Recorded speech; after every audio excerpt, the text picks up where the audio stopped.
Hi, Alex here. This is the first step of 7 in our series about how to actually recruit an endless supply of profitable salespeople. Profitable, I mean people who make a return. You don't just want to fill those desks up and then churn. Profitable salespeople get an endless supply. Now, the first thing is what I want to emphasize here. You have to profile the success, which will be different for your culture.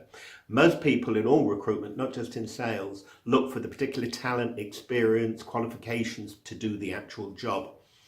More important than that is the fit into your corporate culture. People find that a bit airy-fairy or don't grasp it, but people fit in or not, and this is the biggest thing that determines whether a good salespeople will work or not. Because there are good salespeople and they actually top billers in one company and they don't crack it in another company, and this is why they don't fit into that corporate culture.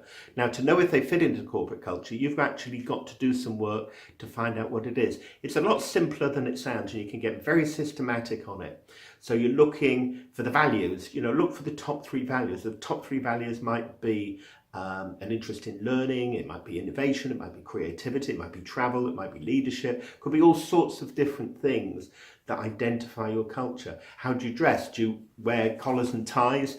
Do you wear jeans and t-shirts?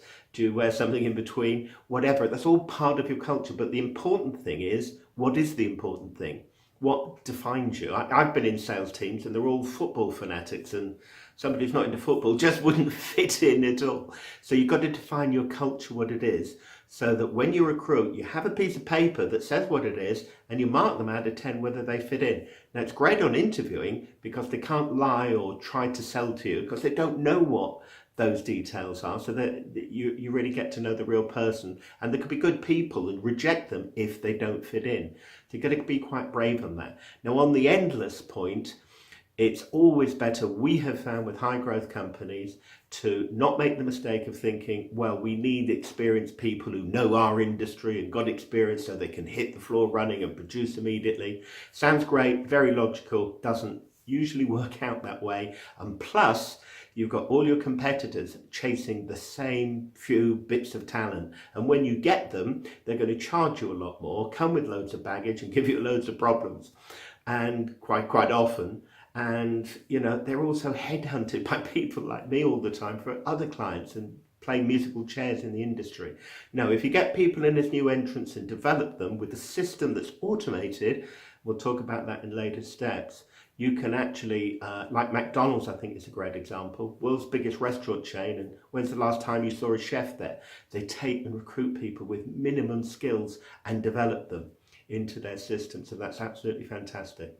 So that's the way it works. So, I remember a client of mine, Richard, years ago, we recruited, or he'd been recruiting before, and we changed it to this system, and we experimented with running a half-day seminar on to find out people's values, beliefs, and their personal goals to see if it matched in.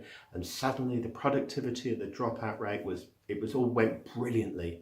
It really does work. So, this is from that experience, we developed it and learned that is actually the best way to recruit. You've got to have people fit into your culture and know exactly what profile that you need to recruit. Great talking to you. That's step 1 in the 7-step process. And I'll talk to you shortly on step 2.